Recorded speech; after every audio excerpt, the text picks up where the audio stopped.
Hello, ladies and gentlemen. Welcome to the At the Pub podcast, where none of us are experts, but all of us have opinions. I'm your host, Eric, aka From the Couch, and I am joined here, as always, by...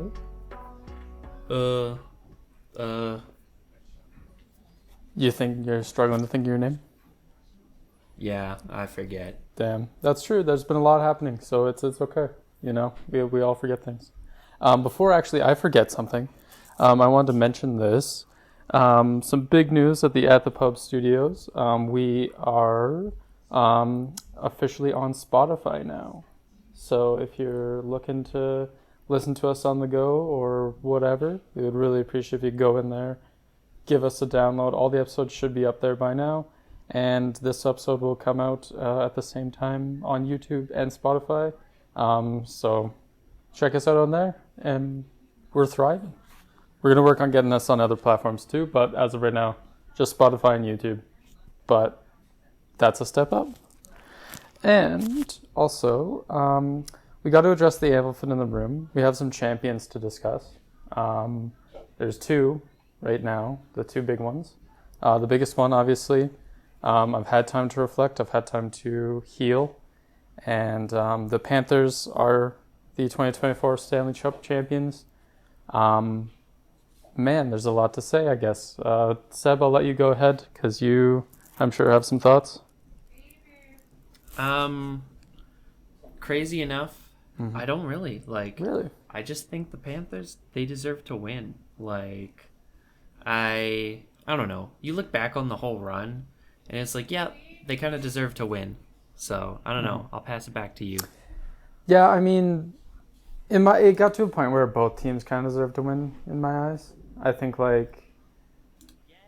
it's either, I think both teams deserved it in a way, because the Oilers fought back really hard. They did, they didn't lay down and die. They pushed it 7. And that's, I don't know, I can't fault them for that. But again, yeah, the Panthers were hungry. They weren't going to let it slip. They almost did. Very, very close to. I think there was a point where everyone thought that they were going to. But again, congrats to the Panthers. We'll have to run it back next year, I suppose. But we'll have to run it back. But it sucks. It stung. I was hurting. I was crying. But, we live. We prevail.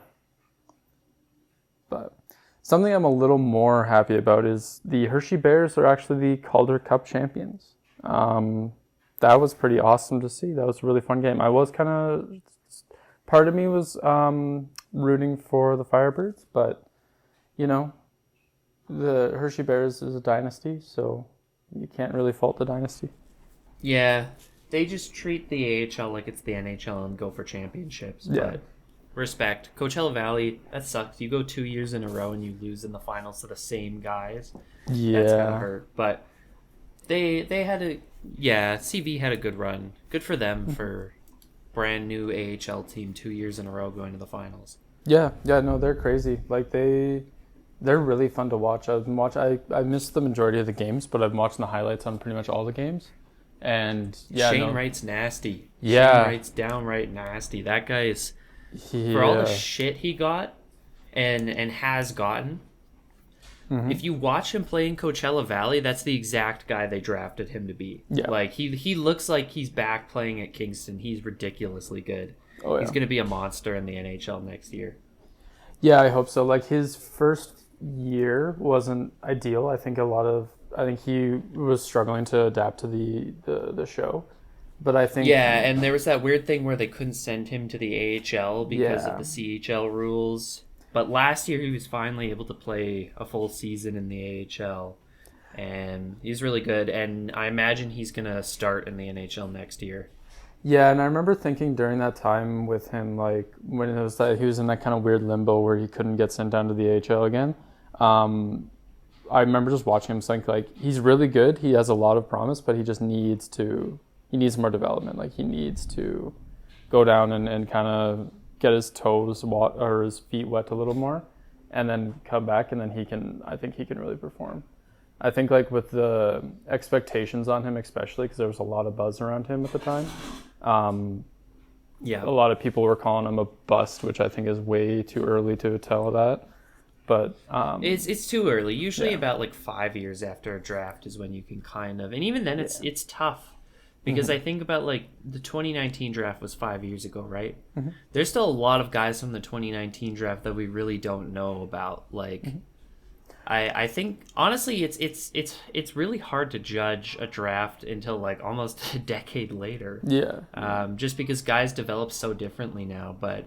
I don't know. People were too quick to call him a bust, and everyone's going to look like a fool because there was a reason why he was projected to go first. Yeah. And he's going to, I think next year he's going to explode in the NHL and start showing people why they were foolish to doubt him. It also helps that Seattle's, they hired Dan Bilesma, the coach in Coachella Valley. Yeah. So he's going to put Shane Wright in situations to win. And if you look at Seattle's roster right now, there's no reason why he shouldn't. Yeah, like I think I remember there's a lot of talk after the draft there when he slid all the way down to third. A lot of people were saying that Montreal like kind of blew it, or that was kind of a risky move by Montreal to take Slafkovsky. But like we'll get into it later, but they just signed Slafkovsky long term. Seems like they're confident that he's their guy, and he's been really good. Like, I've been really enjoying him there. He's added a lot of scoring touch that they definitely needed. So I'm hoping Shane Wright can do the same, because especially with the signings coming in with coming into Seattle here, I really hope that he can get some help and get some scoring game back in the 100%. But yeah, honestly, him and Chandler Stevenson, that might be kind of a deadly combo, but we'll see. And then some trades, get some quick trades out of the way. So Linus Ullmark has been traded for Korpisalo. 25% of Korpisalo's contract was retained, and also Mark Kastelik and a first-round pick. How are we feeling?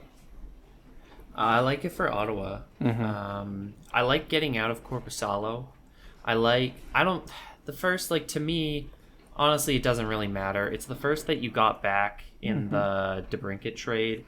That trade is already a tire fire. So, like, honest to God, it doesn't even matter that they traded the first out. Like, they don't need more high-end They did not need a 25th overall pick to stock the cupboards. Like, it made what's been their number one weakness. Okay, there's been two main weaknesses that have plagued them for like almost a decade. Bad goaltending and bad defense. They've shifted around the defense. And then they get Ullmark to be the true number one, the first number one since Craig Anderson left. So I gotta say, I really like the more that time has gone on, the more I like it for the Sens and the less I like it for the Bruins. What about you?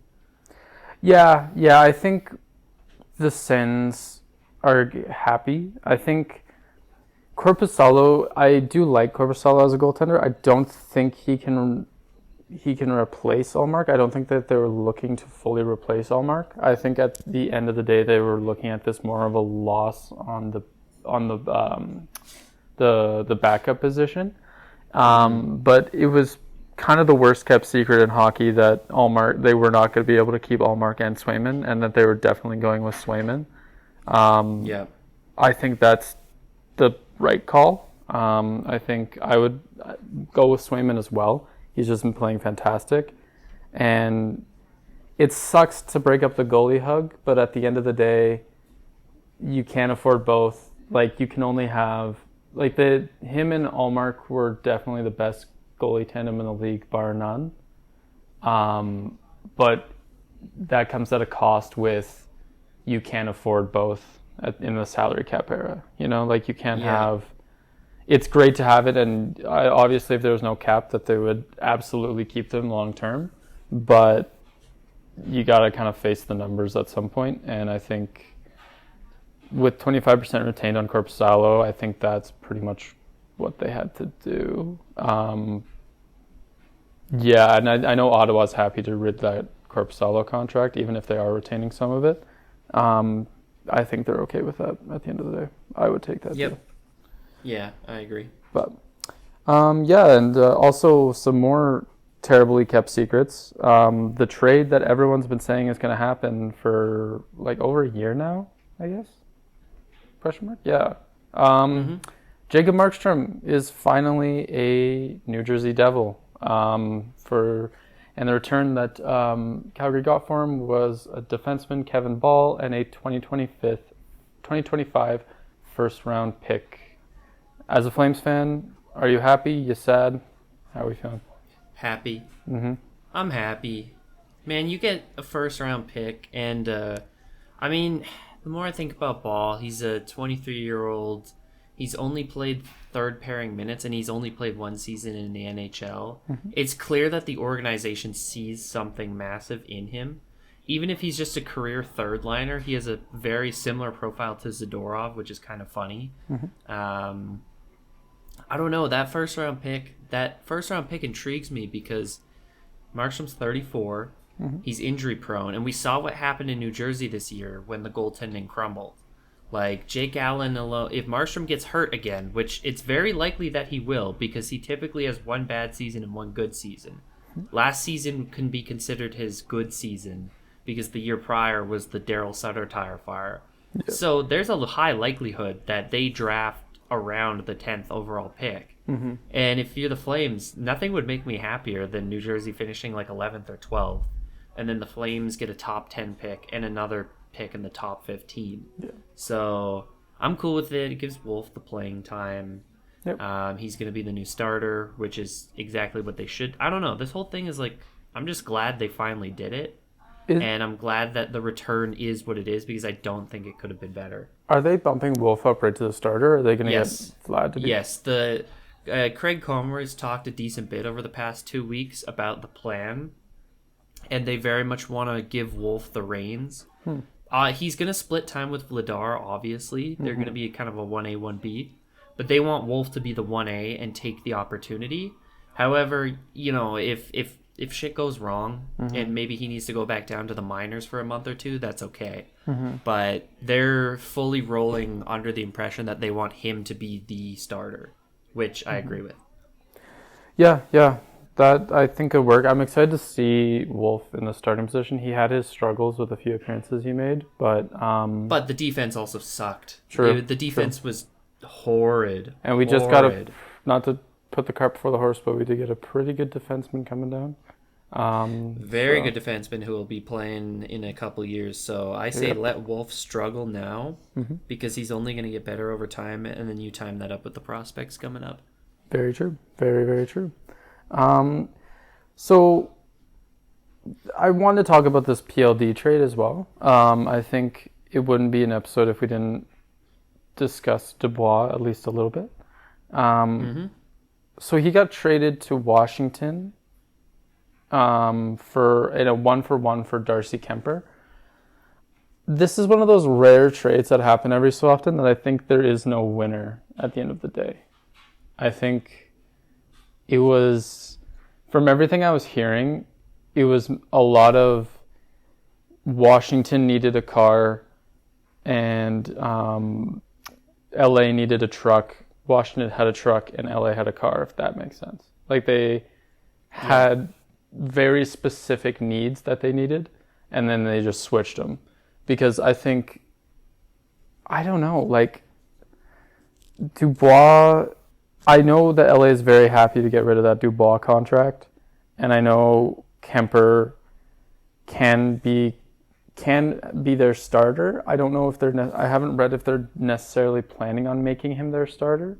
I would assume that they are. They are. Yeah, I would assume that they are because I'm just double checking who their backup would be. Yeah, it'd be Kemper and Riddick. It's Copley and Riddick, I think, are fighting for the backup. Yeah, I think as of right now, I think it's Riddick. But yeah, like it's one of those things where I just don't know, man. Like, I think this is like, I think LA wins this at the end of the day because they got, not only did they get rid of their PLD contract, but Kemper shows flashes of brilliance. I would say Kemper has more value than PLD at this point. But I don't know. It's kind of one of those things where they kind of both lose, kind of both win. I don't know. Yeah, this is the only move that that Washington has made over the past week that has kind of made me scratch my head, because I get wanting to move off of Kemper because he just wasn't working, and Lindgren played better than him this year, and they just got Logan Thompson for nothing in a trade, and Jacob Chikrin. Which Chikrin too. I really like the Lindgren-Thompson tandem. I think that's going to be a very strong goaltending tandem. So I understand getting rid of Kemper, but I don't know about Dubois. You're really betting on this guy. Actually, you know that Dubois' like highest point total is like 55 points. Really? In a season. Like even yeah. Really? Even in his peak. Let's see. I'm just gonna look into it right now. His highest is 63 points in the 2022-23 season. Jesus. And he has typically scored around a 40-point pace. This guy's getting paid $9.25 million. Every single year, they're betting on this guy to live up to his draft potential, and every single year, he's just a lazy player who doesn't care. Yeah. And why, like, I don't know. He's been to Columbus, Winnipeg. Finally, he goes to LA. At that point, it's like, okay, if you're not going to work in a market like LA, how is Washington going to be any better? You were surrounded with good players. I mean, now you get to play with Ovechkin and John Carlson and Chikrin, and that's cool, but you couldn't do it anywhere else. Why can you do it there? So, and for another 7 years, LA gets the money off their cap. They already save on the cap for moving out Pierre-Luc Dubois, but Kemper's contract is also up 3 years earlier. So I don't know. Time will tell, but I think LA wins this trade. But also, I don't want to give LA credit because they're the ones who made the Dubois trade in the first place. Yeah. And at the end of the day, Winnipeg wins because Winnipeg got all those assets just for Dubois to get traded out of LA. Yeah, LA, this trade very much feels like a making the best of a terrible situation thing for LA because they really kind of fucked themselves on that Dubois trade. So they needed to kind of right the ship, and they knew that from everything that LA was saying after the trade, it was both clear that the team didn't want to move forward with Dubois, and Dubois didn't want to move forward with the team. So it's very much. I'm excited to see a Washington versus LA game. I think that's going to be some, especially in LA. I think there's going to be some choice words thrown around. Yep. Because I think Pierre-Luc Dubois is one of those players that he's unanimously disliked by almost any team he plays for. And, like, it's insane that, like, because most players you would say, like, they're disliked by every other team. Like, take a Brad Marchand. Like, Brad Marchand is disliked by every other team except the team he plays for. Like, he is beloved in Boston. But Pierre-Luc Dubois, he's a big body. He could be that, like, goon role if he wanted to, but he doesn't really fit into that either. He's kind of just there. That's the main problem with him, is he's there constantly, getting paid a lot of money. I don't think there would be as much hate on him if it wasn't for his contract. Yeah, agreed. Although, I guess we could say that about a lot of guys, but yeah, he has not lived up to his contract. But, oh well. I mean, wasting too much breath on a guy like him. Yeah, I mean, like, best of luck to Washington. I think this is their worst move so far, but again, you can't get too mad. So Sergachev has also been traded.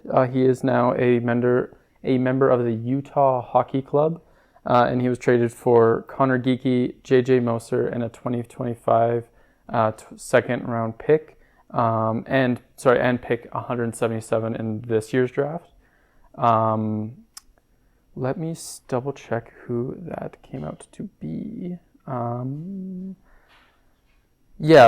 I check that, what do you think of the this trade? This is just one of those weird ones that came out of nowhere. Like, I feel like it should be more shocking, but it's Tampa. They do whatever they want. You move out Sergachev, who just signed that 8-year extension last year. That's like $8 million off your cap over the next decade almost. And it allowed them to sign Gensel and extend Hedman. It's clear that Tampa is going full like we're trying to scramble to extend the cup window as much as we can. Yep. I do like that they get Geeky and Moser back. Mm-hmm. Geeky is a very good center prospect who is probably going to make the NHL with them this year. And to have a guy under cap control for 3 years at his skill level, and you pair him with John Cooper, who's one of the best coaches, the best coach in the league. I still stand by that. I just think that's a good mix. Moser's a good like second pair defenseman. And they got the cap savings that they needed. For Utah, it makes sense. They have so many picks and prospects. They need to start making moves, and they have. Like, I'm very impressed with what they did in free agency, with what they did at the draft and the trades they made. Dare I say, I like this trade for both sides and kind of see it as a win-win.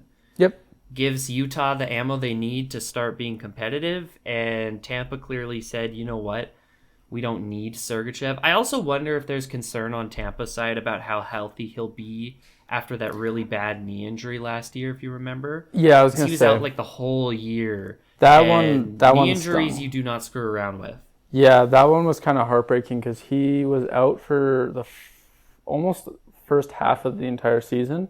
And then he comes was back for a game and then is re-injured. Yeah, and then injured, like the same injury all over again. Yeah, so I'm wondering if Tampa was concerned about that and said, you know what, we can't take that risk because there is a risk that he's never the same and that he's just he's an anchor of a contract and they can never get out of it for the next 8 years. Yeah. So I think it was a calculated move saying, you know what, Sergachev, he's 24.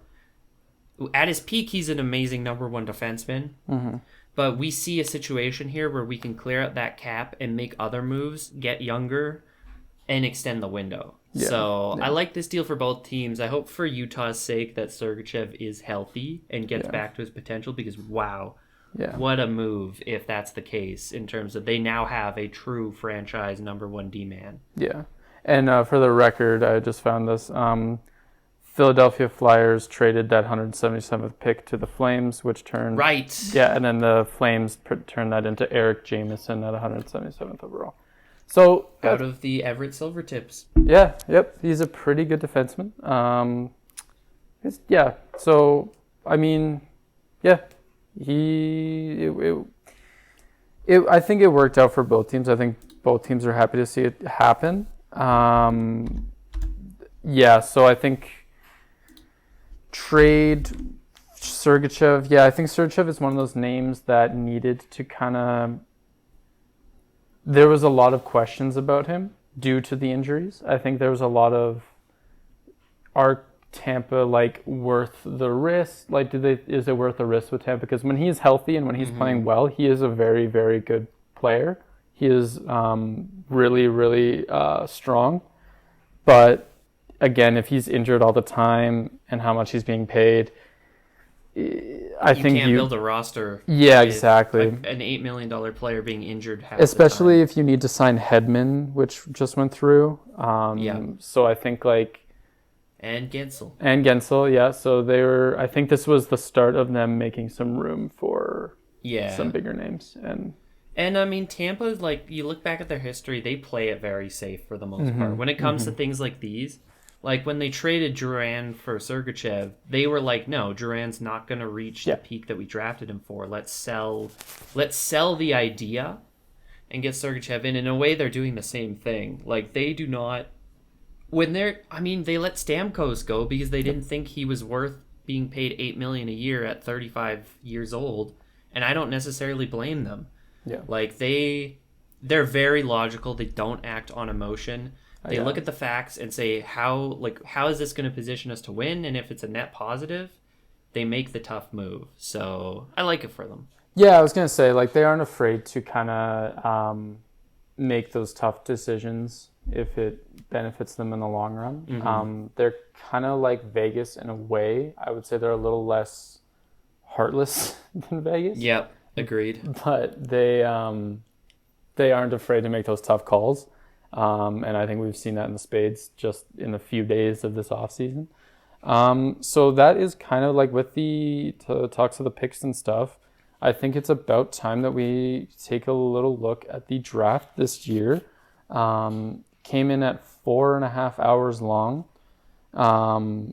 which is a little long. I'm not gonna lie. I don't know if I'm just lazy, but it's a little long. But yeah, the draft took a while to start. I won't lie. yeah, that's something that's just annoying with the NHL in general. Like, even games, like I always give it 15 minutes from like if a game starts at 6 o'clock, I always tune in at 6:15, and they're usually just singing the national anthem. So y'all got to get better at like your time management here. But so yeah, I mostly paid attention to the first round. I'm not gonna lie. I've mostly looked in the first round because I think that's when the biggest names are on the board. But obviously, it goes without saying, San Jose Sharks take Macklin Celebrini. Shocked the entire world by that pick. I think, yeah, I'm kind of excited for the Sharks. I'm not gonna lie. Bringing in Foley as well. I think they're gonna finally be able to score some goals and score them pretty consistently.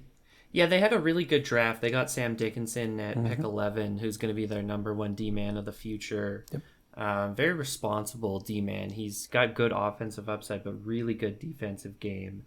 Yeah, I heard someone say in the draft that they're hoping that he could be kind of their new Erik Karlsson if all goes well.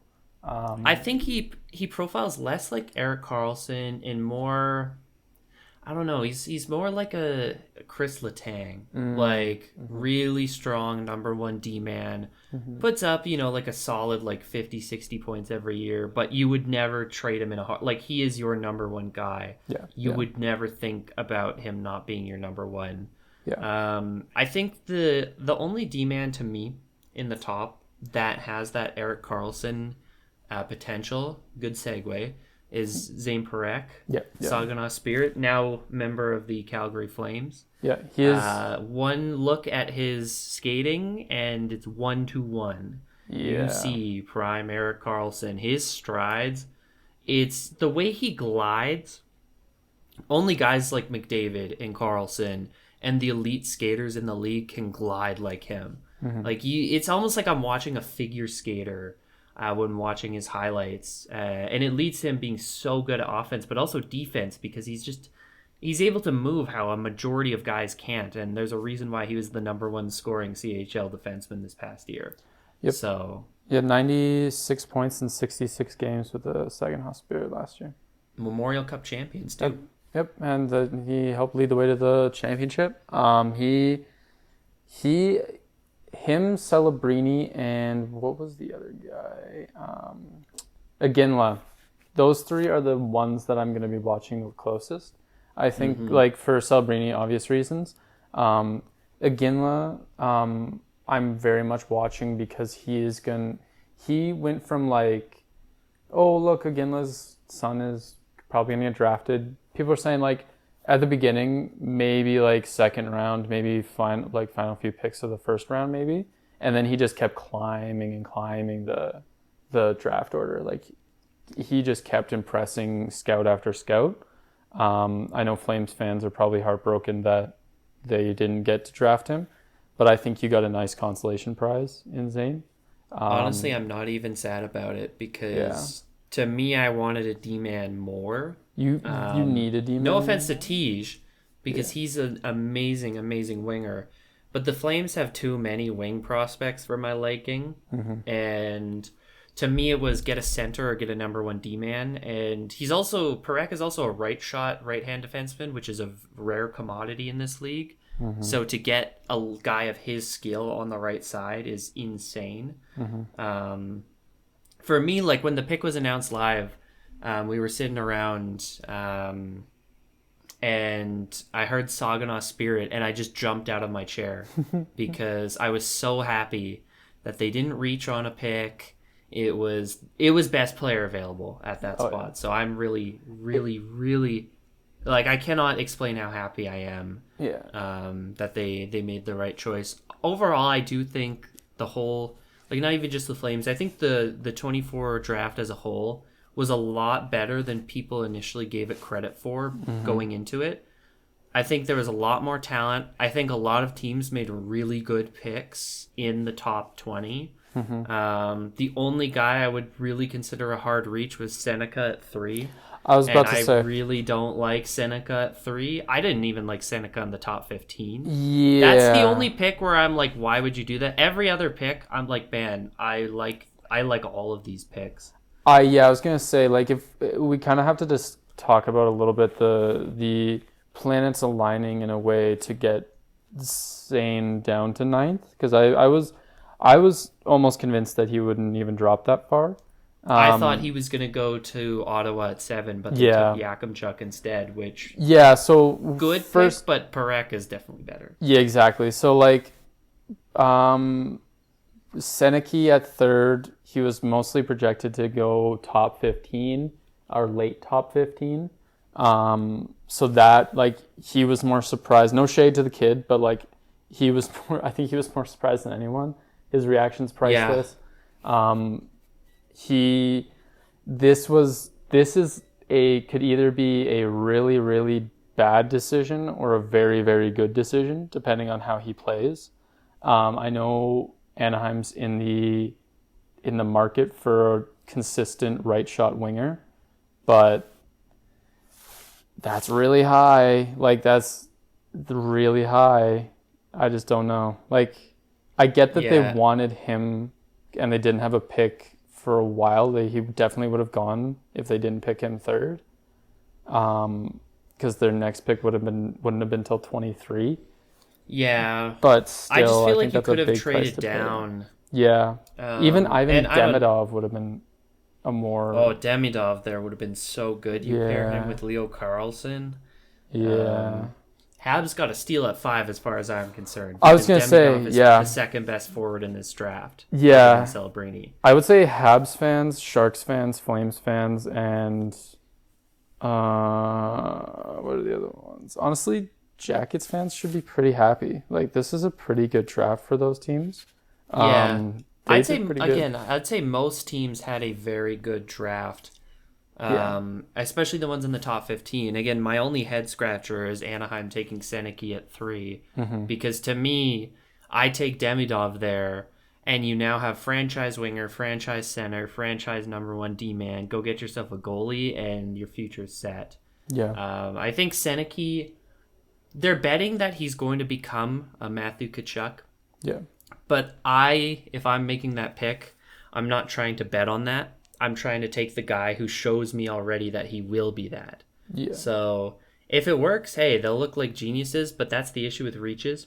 Yeah. If they don't, then everyone's going to criticize you endlessly for not taking the obvious picks.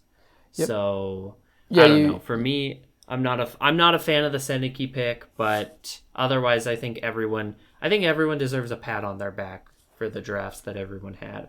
Yeah, like, I think this was a pretty fun draft. Also wanted to shout out the Vegas Sphere was a fucking genius idea. Oh, that was, they need to go back. That was great. That was fantastic. Yeah. That was a lot of fun. That just made it, like, more visually entertaining to watch. Like, I was like, I feel bad because I like the panel, but, like, whenever the panel was talking, I just was not paying attention because I was just watching the fun graphics at the back. But that was cool. That was a cool venue. But yeah, no, I'm really excited for these guys. I think it's going to be a lot of fun to watch these guys. Zane, I'm excited to see how this draft class turns out in a couple of years. Because I think there's some guys who are going to make the jump pretty fast and others who are going to need some time. This is one of the most interesting drafts in a couple of years because so many high potential, high ceilings, but like high floor guys too. Yeah. Exciting. The 2 guys I think that will probably make an immediate, 3 actually I should say, that would make an immediate impact would probably be Demidov, Iginla, and Celebrini. I think those guys will most likely be ejected into the lineup right away. At least for a couple games to see how it goes. I think Caden Lindstrom in Columbus has a chance too. He's they need a center too. So I think, and maybe Chicago with Leshunov, yeah. I could see Leshunov going there too. I don't know. Maybe he plays. Yeah, I mean he is playing UMich hockey. which is a good program. So I don't think they would be too mad if he spent another year. But then again, they're trying to be better, and Lashunov is very good. Yeah. But now that takes us to, oh God, free agency yesterday was I don't know. To me, it was a nightmare. Yeah. Over $1 billion spent in deals. The most most ever on the first day. Absolutely. And I feel like 800 of that billion is going to be regrets. I don't know. I see too many deals, like way too many deals that are, that'll probably be good for the first 3 years, but the last like 4 to 5 are going to be absolute hell. I hate a majority of honestly, any of the long-term ones, like 4 years or less, I don't really pay too much attention to because it's a presidential term. Like 4 years is a window.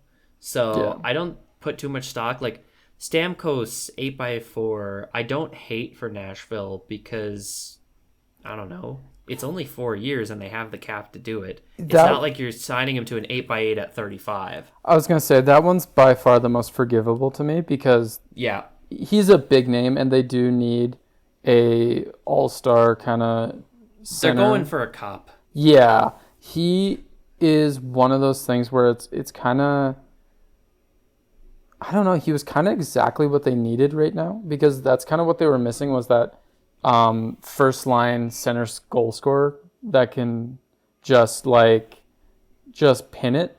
But yeah, $8 million is a lot of money. It is for only 40 years, but you kind of have to pay that guy. From what he was saying, it wasn't going to work in Tampa. They really wanted to move on. I think they were thinking Kucherov is their next captain. Which I wouldn't be surprised. Or Hedman.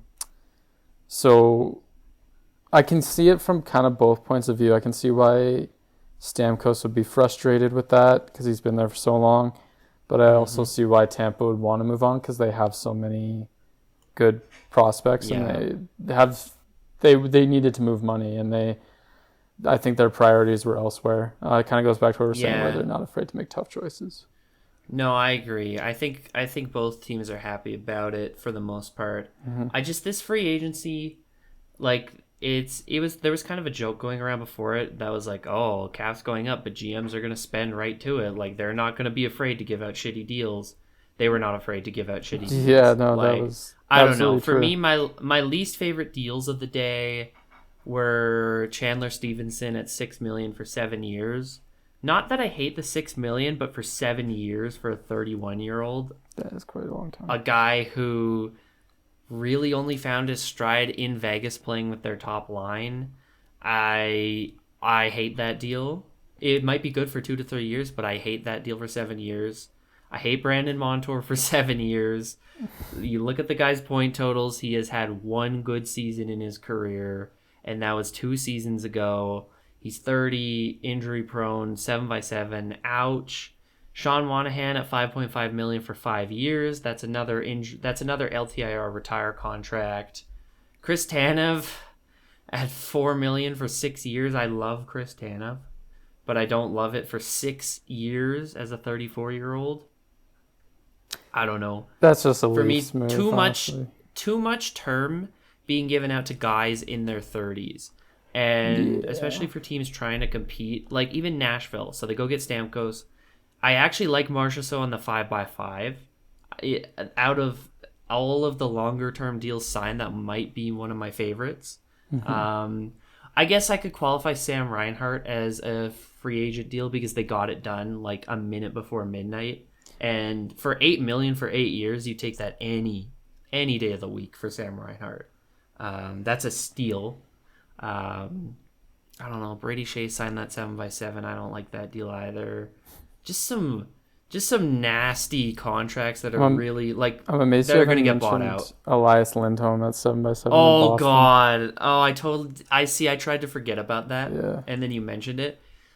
Nikita Zadorov at $5 million for 6 years. Boston is just throwing money. Oh, Jake DeBrusk, 7 years at 5.5. Oh, I forgot about the DeBrusk one. That's another stinker. man, what is with these players getting paid like this for this long? It's kind of wild. I'm fine with the cap hits. I hate the term.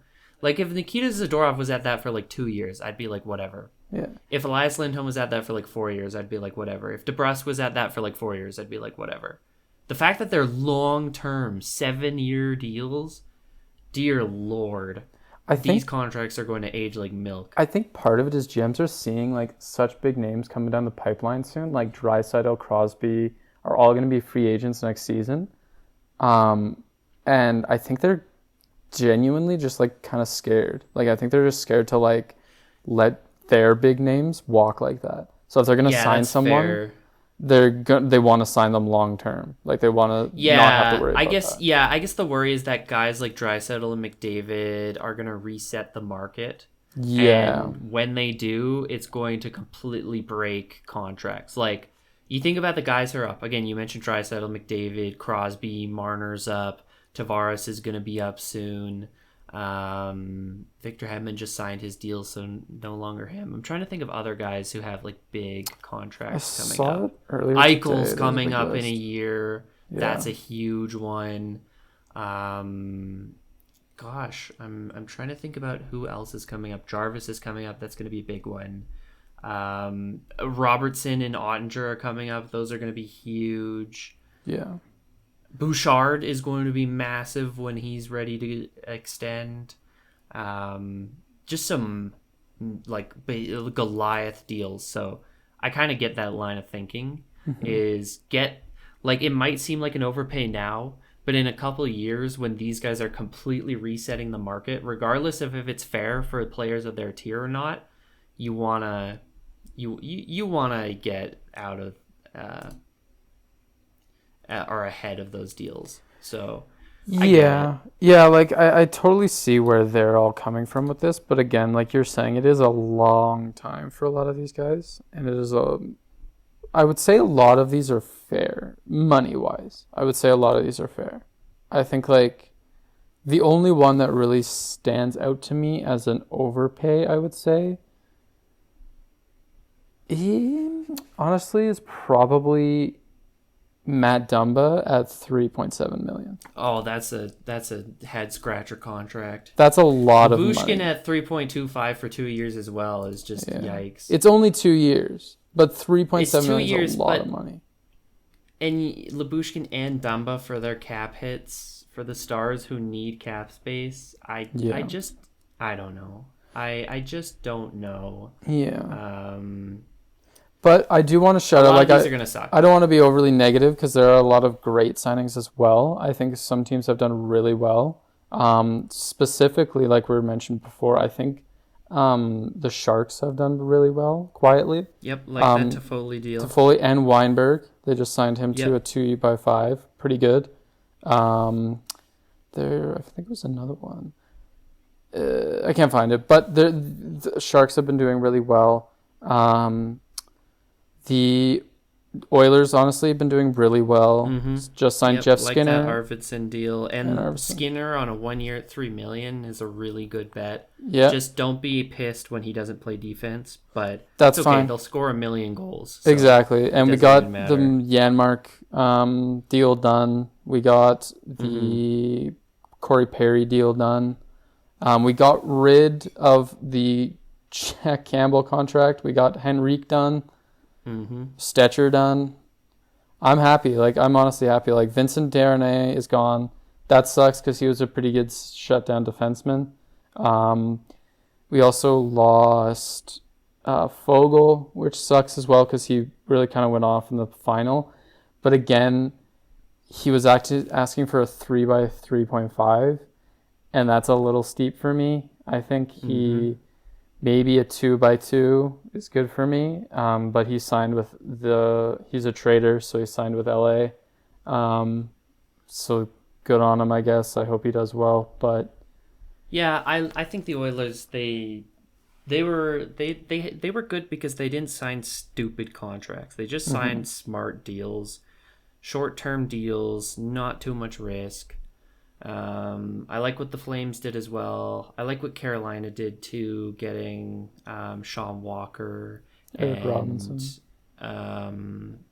I think Goss's Bear is back there now. I like that one too. And they re-signed Martin Hook as well. Yep, that's good. I like Duclair in the Isle with the Isles. I think that's a really smart deal. Yep.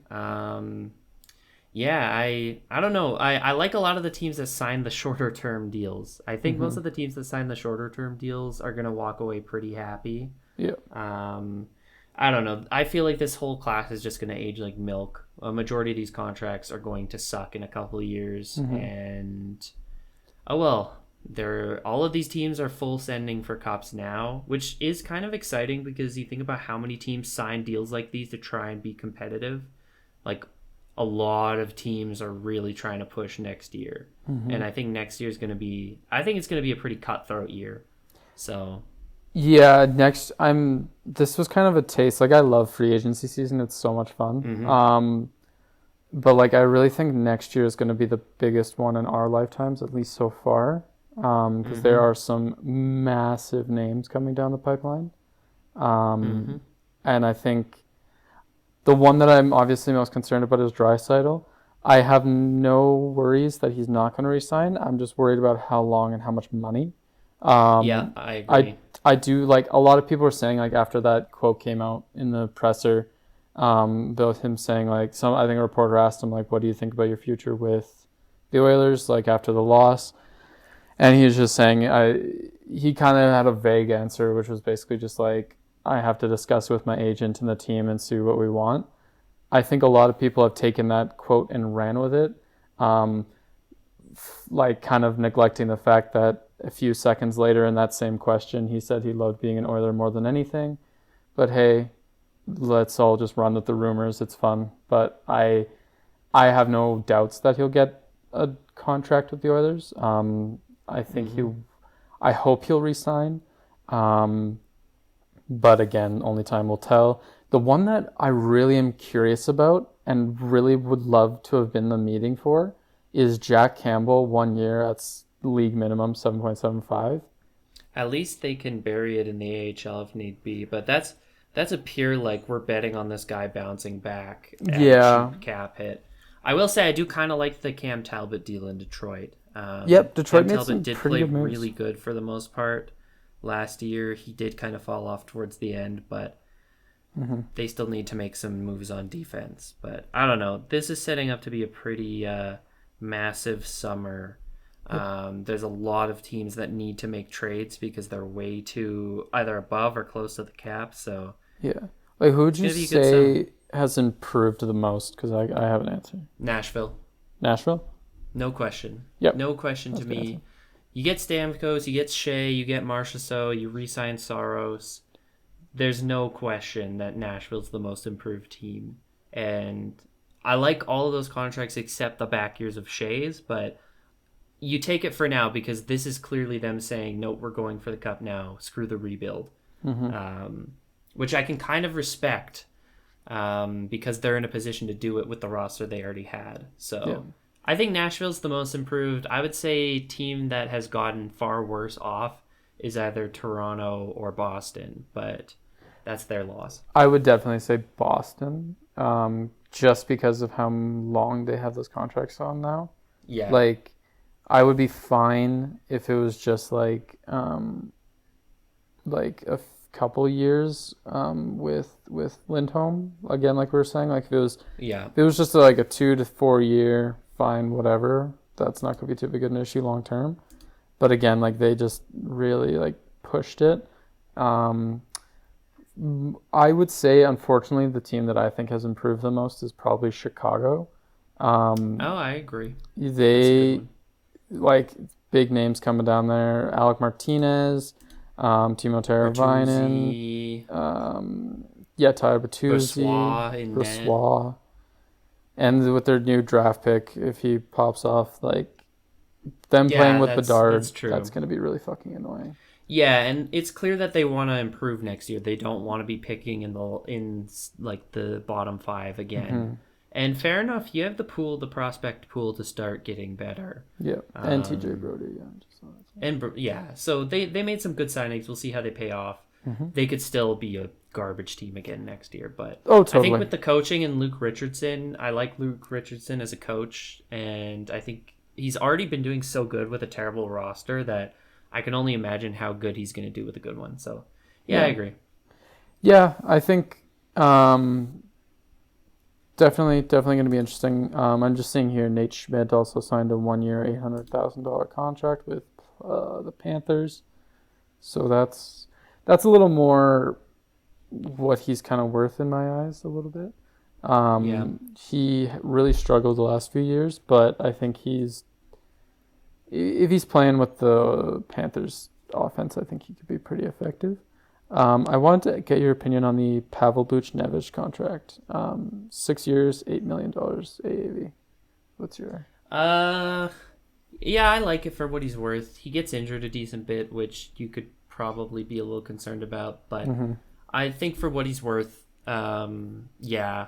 I do still wonder if, I don't know, the Blues are in a weird spot where they're not rebuilding, but they're not that good either. They're just in that weird middle of the pack now that the Flames were kind of in.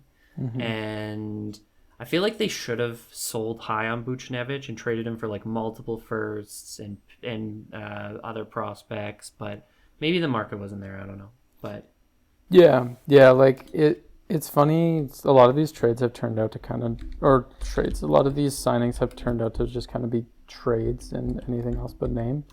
There was one specifically for the Oilers. I think it was we basically traded Warren Fogle for Arvidsson. which is a good deal. Yeah, which is a good Very deal. good deal. So, yeah, that's pretty much it. But yeah, no, that's the draft class. The draft class and the free agency of 2024 done. Another year in the books. Yeah, is there anything else you wanted to add before we wrap it? On to the summer, on to trades, on to dev camp, on to the 24-25 season. Let's get it. Can't wait. Yeah, we got some fun stuff coming down to fill some time in the more boring side of the summer. But thank you all for listening. Again, we are on Spotify. Feel free to download or listen to all our episodes on there if you're on the move. And this will go up same time of day as on YouTube. So thank you all for listening and have a great rest of your night and goodbye.